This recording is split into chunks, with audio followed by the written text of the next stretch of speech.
kasamot-sari, Pinay in Taiwan. So, kamusta na po kayo mga ka-brothers, mga ka-sisters? I hope na nakapag-almusal na po kayo. At ako po is may hinandang isang content na naman po na magugustuhan po mapabata or mapa-miedad. Okay? So, ang aking content for today is ang cheesy dumpling. Okay? So, gagawa po ako ng dumpling ngayon. At least kahit papaano, hindi naman maumay ang ating mga kasama sa bahay na puro na lang po kanin ang inihahanda.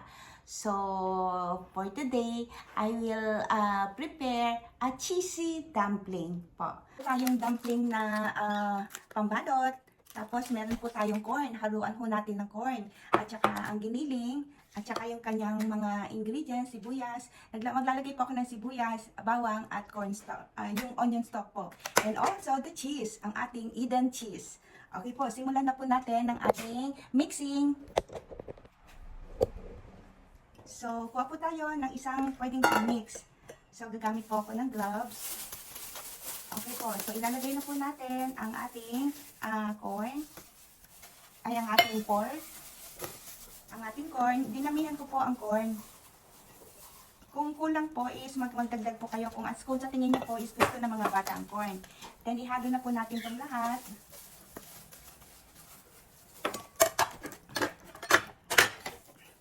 Okay, timplahan po na, i-mix po, timplahan na po natin para isang mix na lang po later on. Asin po. At konting paminta po. Mamaya na po natin tayo maglagay ng kanyang cheese. I-mix po natin.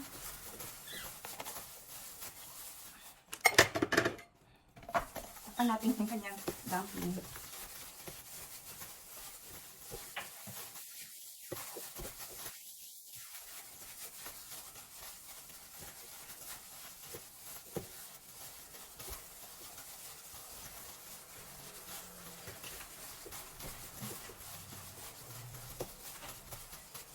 Okay po, pag na-prepare na po natin, actually pwede naman po natin tikman yung lasa. May alat na po siya. So, i-prepare po natin itong cheese niya.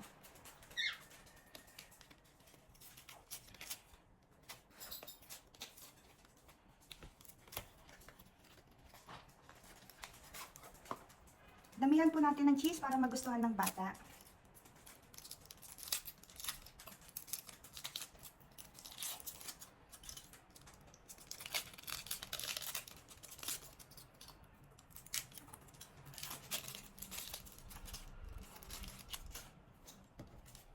Ito po, lagyan na po natin siya ng cheese.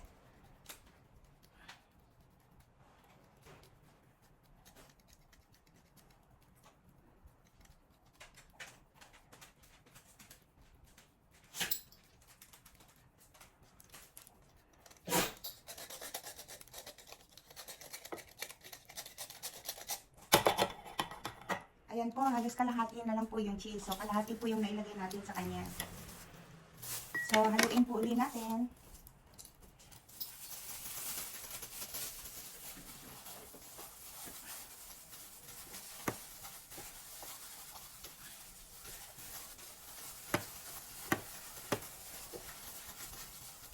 Yung gusto pong medyo spicy, pwede nyo pong dagdagan ng chili flakes.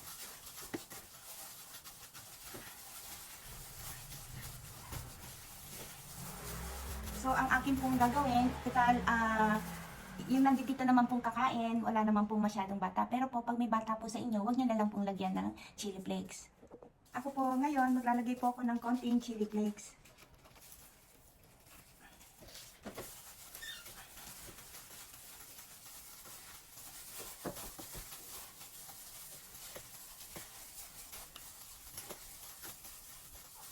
Okay po, ready for balot time na po para sa dumpling.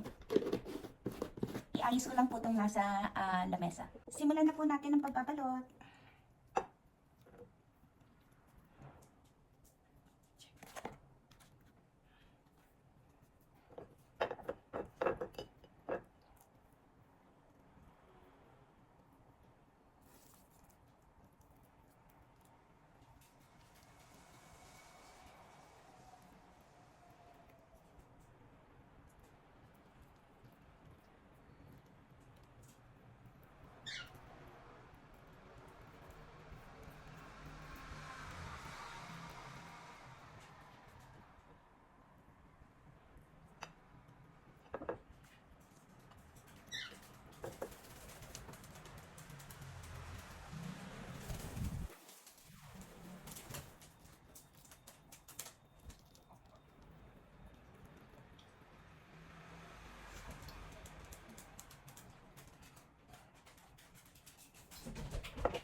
Ganyan lang po ang pagbabalot. So, tapusin po natin yan hanggang sa, sa maubos ang kanyang karne. Ito guys, natapos ko na po ang kanyang ginawa kong dumpling, cheesy dumpling.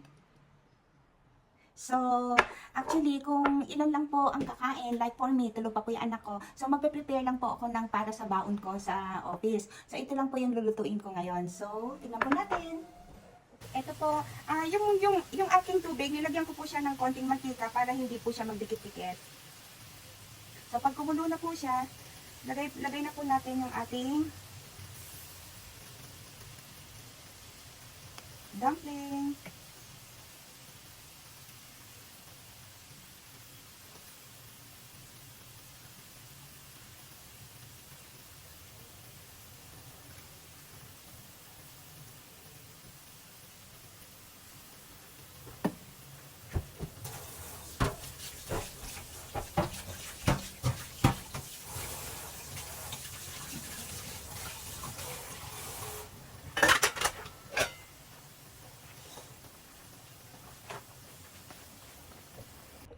Hi guys! Ito na po ang ating cheese dumpling. So, pwede po natin siyang tawaging spicy cheese dumpling kasi nilagyan ko po siya ng chili flakes. Pero pagka may mga bata po, wag niyo na lang po siyang lagyan ng kanyang pampaanghang. So, ito po ang aking cheesy corn dumpling. So, subukan na po natin. Tikman po natin ang isa.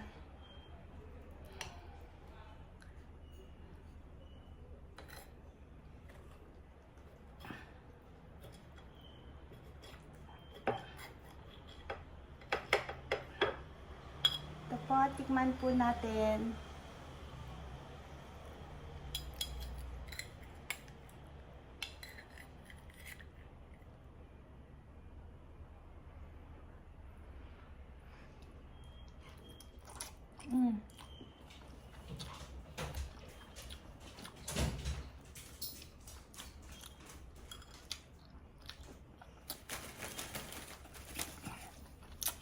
Ando doon po yung lasa ng cheese. Tapos yung sweet ng corn. Ando doon po. Sarap.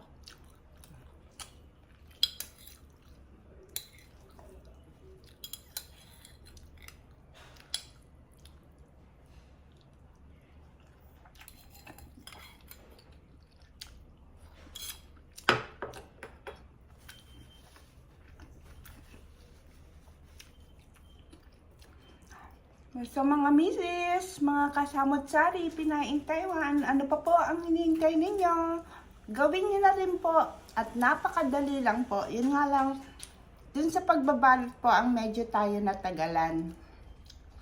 Pero worth it naman po. So ayan ang aking cheesy corn dumpling. Sana po nagustuhan niyo po ang aking content for today. Maraming salamat po sa mga nakapag-subscribe na po. At sa mga hindi pa po nakakapag-subscribe, please like and subscribe to my YouTube channel, Pinay Samot-Sari Pinay in Taiwan. Maraming salamat po. God bless us all.